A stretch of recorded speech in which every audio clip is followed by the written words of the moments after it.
What's up, people to YouTube? F-Man Critic back, and, well, remember when I reviewed Escape from Tomorrow, and I said this?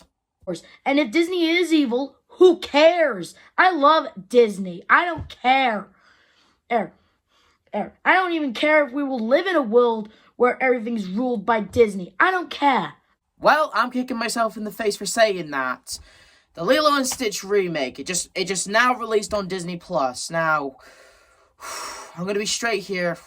Like, I am mad at Disney, okay? Like, straight up, okay? Like, when I first saw it, like, when this movie was announced and the trailer dropped, and I was excited for this movie, okay? I really wanted to see it. Could this be it? Could this be the movie? Could this be the live-action remake that finally makes, you know, a good live-action remake? I was wrong. It wasn't. It wasn't a good live-action remake. In fact, it was the most bastardization out of all the remakes that was made from Disney, okay? Like, where to even start with this movie, okay? Like, when I was excited when my mom was gonna take me to the cinema and saw it. And when I saw it, and, you know, when I left the cinema, I was confused at first. I mean, my mom, she had a good time, but me, I was confused by the end, you know? I tried to see the goods in it, you know? I mean, it's Lilo and Stitch. I mean, Stitch, he is more marketable than Mickey Mouse, okay? I said it. He is more marketable than the mouse himself, okay? And, like, so maybe this movie could have been good. Hell, they got the original voice for Stitch to come back to play as Stitch. But the movie, oh boy, where do I begin? Well, for starters, you know that opening, that awesome kick-ass opening that establishes Stitch, Jumba, Pleakley, the Grand Councilwoman, you know, all that stuff that takes like 10 minutes before the title card shows up? Well, in the remake, it's been cut in half to 5 minutes. I'm not kidding. The pacing in the opening is all rushed. Don't get me wrong. Some of the jokes are still there, like Stitch taking the red police cruiser, but the other stuff, it's all rushed. It's all, the pacing is rushed, and there's a good reason behind that, actually. But we'll get to that soon, okay? And let me just say this, though. The special effects on the aliens, Jumba, they actually look pretty good, actually. Like, Stitch himself, he looks pretty damn cool, okay? I'm not gonna lie. The CG on Stitch, Jumba, Pleakley, Grand Councilwoman, the rest of the aliens, pretty good, actually. That's pretty good. Hell, this movie was originally supposed to go straight to Disney Plus, but after all the shit with the live-action Snow White movie, and like I said, Stitch being more marketable than Mickey Mouse, you know, they decided to give this movie a theatrical release, you know? And so basically, but with the characters, for God's sakes, I cannot stand what they did to Jumba in this movie. What? For one thing is, his voice actor, he sounds nothing like Jumba. Yeah, this outfit screams expert. Oh. Yeah, Zach Galifianakis, I think that's how you say his last name. He does not do a good Jumba. For God's sakes, Jumba sounds like a generic white guy now. Well, Pleakley, actually, surprisingly, the actor who plays Pleakley does do good. Agent Pleakley, Earth expert, at your service. Howdy. I mean, he's no compared to the original voice, but he actually does do a good job. But the character, man, I can't stand what they did to Jumba in this movie. Hashtag not my Jumba, okay? Because prepare yourselves in case you haven't heard. Jumba in this movie is the villain. What? Oh, Jumba, what did they do to you, buddy? What did they do to you? Yeah, you heard me right. Jumba is the villain of the movie. Like, at first, like, the movie tries to start off like the original, you know, like, Stitch escapes, Jumba and Pleakley team up to go search for him on Earth, but then nearly at the end of the movie, he betrays Pleakley, leaves him, and goes retrieves Eve's Stitch, and then he starts shooting up Lilo's house because in his mind, caring and loving things makes people, you know, cause stupid decisions. Are you kidding me? Like, Jumba, like, he may have been known as an evil genius, but he still had a heart. He still cared about one another. Hell, even in the original movie, when Stitch convinced him to help, you know, he eventually became a part of Lilo's Ohana, became an uncle, dressed up like Santa Claus and stuff, you know? But in this movie, he's the main villain. Because you know why? Because they got rid of Gantu. That's the reason. They got rid of Gantu because of budget reasons. The reason why the opening is short, budget reasons. The reason why Gantu isn't in this movie, budget reasons. But hey, they gotta have a villain in there. And let's be honest with ourselves, the original Lilo and Stitch movie, there's no actual villain. There's no actual villain for this movie. It's just a certain group of individuals having a form of different perspective and like views on another certain group of individuals. That's what it was, just a certain group of this and that happening. There was no actual villain. Sure, Gantu, he was a bit of a douchebag for kidnapping both Stitch and Lilo, but he was still just doing his job, you know? Like, his job was just to capture Stitch. Sure, he shouldn't have kidnapped Lilo, but he was still just trying to capture Stitch. There was no real villain in this movie. But since Gantu's not in this movie, Jumba's got to fill in those shoes. And, like, they made him the villain. I can't stand what they did to him. I mean, Jumba, out of all people, he may have been the evil genius, but he always had a heart. He always saw Stitch. Like, he loved Stitch. Stitch wasn't just an experiment. Stitch was like his son, and he has stated that. And I suppose you can say I, Jumba, am Daddy. Your Daddy 626. Want to go throw ball around, son? What is important is wonderful, proud feeling Jumba is getting from 626. After all, creation and creator is like child and parent, no? We are like father and son, evil version. Someday you take over family business while Jumba spends days cheating at golf. What do you think, son? Huh? That's it. He's grounded. Granted, it was in the anime, and it's debatable whether the anime is canon or not, but whatever. He still called Stitch his son, okay? And in Lilo and Stitch 2, when Stitch died, you saw the pain in Jumba's eyes as when he was holding on to Stitch.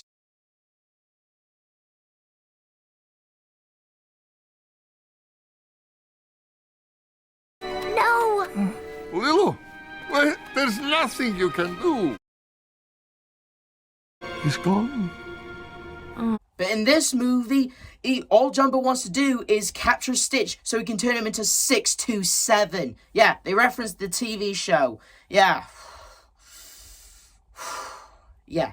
And Jumba, he doesn't get redeemed. At the end of the movie, he gets arrested, and we don't see him again. Probably we might see him in the sequel, because as I speak, a sequel for Lilo and Stitch 2 remake is in the works. Holy hell, how did we get to this point? Okay, so outside of the, removing some characters, outside of making some characters villains when they shouldn't be villains, outside of, is there any good stuff in this movie? Well, I will certainly say this, though. I did praise the effects on the CG on Stitch, the aliens, etc.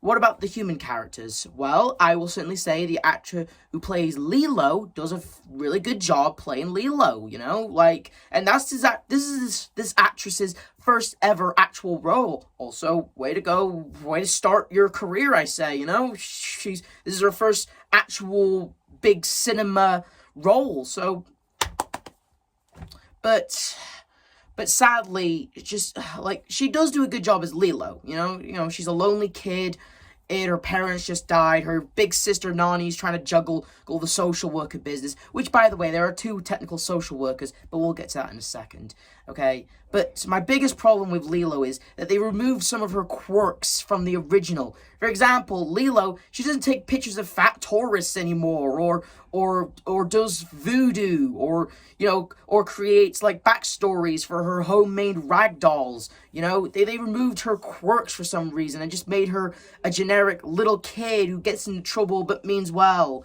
And as for her big sister Nani, oh god, I can't stand what they did to Nani in this. I can't tell who had it worse, Jumba or Nani, because Nani, oh my god, she does try to care and provide for Lilo, in the original. But here's the thing, here's the thing. At the end of the movie, Nani goes to college and David's grandma fosters Lilo while Nani goes to college.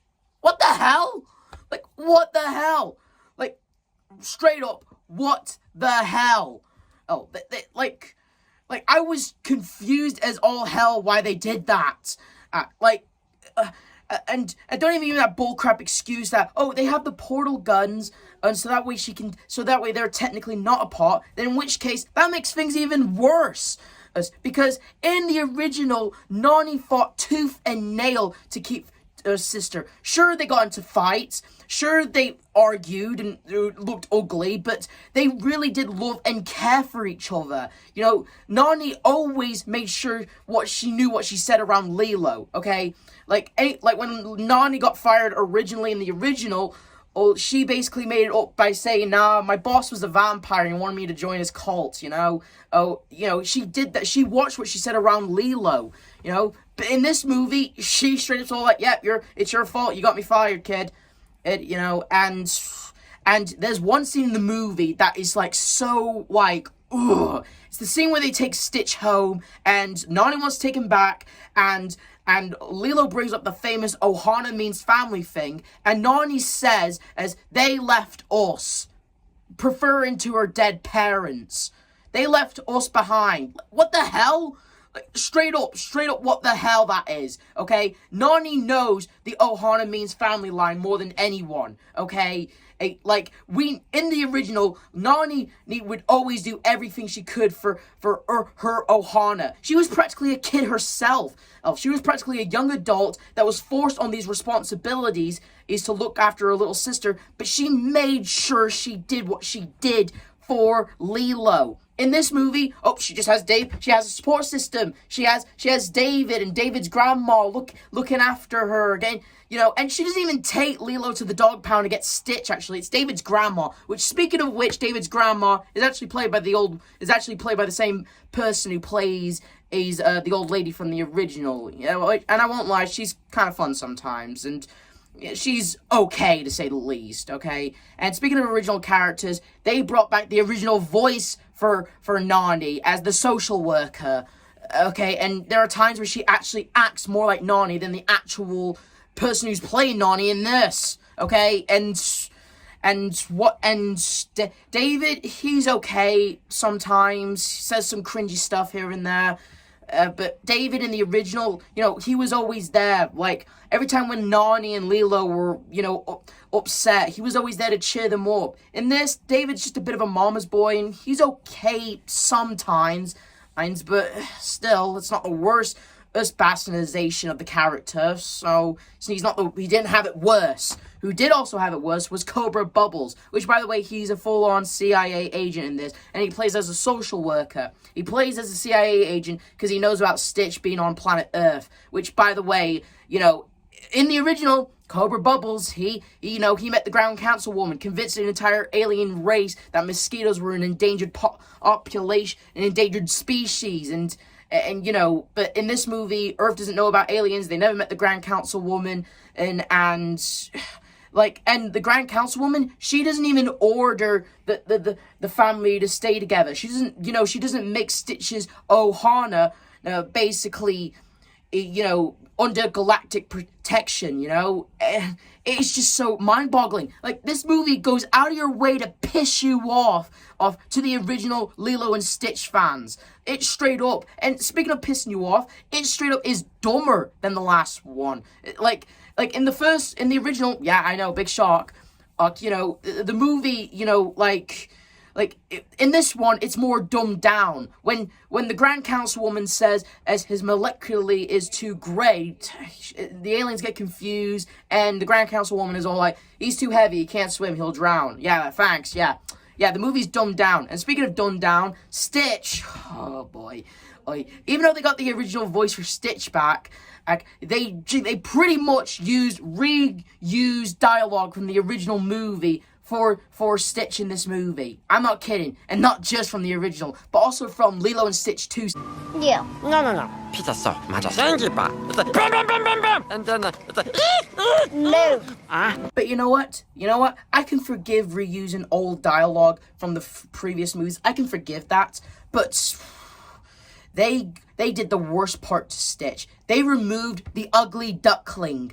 Like the ugly duckling in shocker, the original, or the ugly duckling was something that Stitch related on, something that made Stitch want to be a member of Ohana, you know? But in this movie, no ugly duckling. Stitch is just there to just shut up your kids and entertain him. And he's crashing a wedding. He's falling in a punch bowl. Oh, he's drinking out of a lava lamp.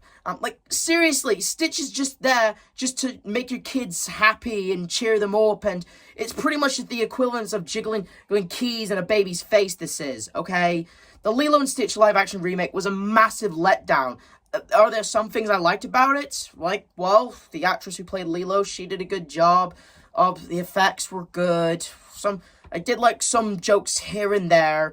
And, you know, the actor who played Pleakley, he was alright. And a lot of people gave a lot of are pissed off because Pleakley didn't cross-dress in this movie. Okay. And Jumba and Pleakley, they used human disguises instead of using their crappy ones like in the original. Now, to be fair, I actually thought the human disguises they used in this one were okay. Like, hey, budget reasons, that's the reason they went for it, and I'm fine with that. I had no problem with Jumba and Pleakley using holographic human disguises. I had no problem with that, straight up. A lot of people thought it was just insane that we couldn't have our cross-dressing gay uncles. Okay, I'm just gonna say it. I'm just gonna straight up say it. The only reason why Pleakley cross-dressed in the original was because back then, it was a different time where if dudes wore women clothes, it was hilarious. Let's be honest here. The only reason why Pleakley cross-dressed is because it was hilarious. That's the reason. They only used it for comedic purposes. Like, hey, Pleakley, whatever you wear, buddy, whatever you wear, it's fine with me, bud. If you want to dress up like a woman, a cowboy, a normal human, your normal self, cool with me, man. Cool with me. I'm not going to make a big fuss or anything like it. And according to the art director, he did try to draw Pleakley in drag, but let's be real with ourselves. Would we really want this thing to dress up like a woman? Like, come on. And in the original, again, they used it for comical reasons. They used it for comedic reasons, okay? But Pleakley, he's okay in this. Like David and like Lilo, his character was actually not damaged the most in this movie, okay? I actually did like his energetic spirit of wanting to stay on Earth, being a massive fanboy, you know, I did kind of like it. Pleakley was alright, okay? 3 characters were the only ones who didn't get touched in this movie and destroyed for this movie, and that was Pleakley, David, and Lilo. They were the only ones that were safe, okay? But the rest, oh god, I can't stand what they did to Jumba, I can't stand what they did to Nani, Stitch, like, he's still there, he's still our lovable little blue alien that wants to be a member of Ohana, but at the same time, this entire movie is just basically just him just being a wacky blue alien to make your kids shut up for an hour, okay? And like, for a movie that's longer than the original, it sure cuts down a lot of stuff, you know?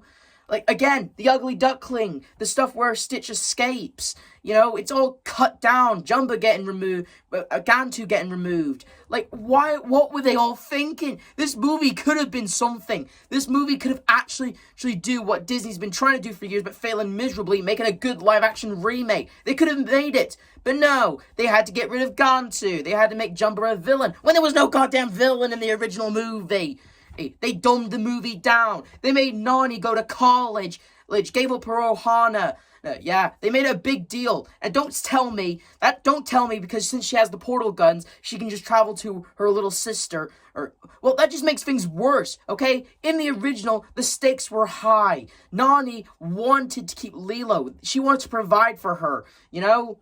Oh, and having David just fill in, foster Lilo, and, you know, and Nani having portal guns to go back and forth, it just removes removes all the dramatic stuff, removes all the attention. It lowers the stakes. It doesn't make it all that big of a deal, you know? And it's like, oh my god.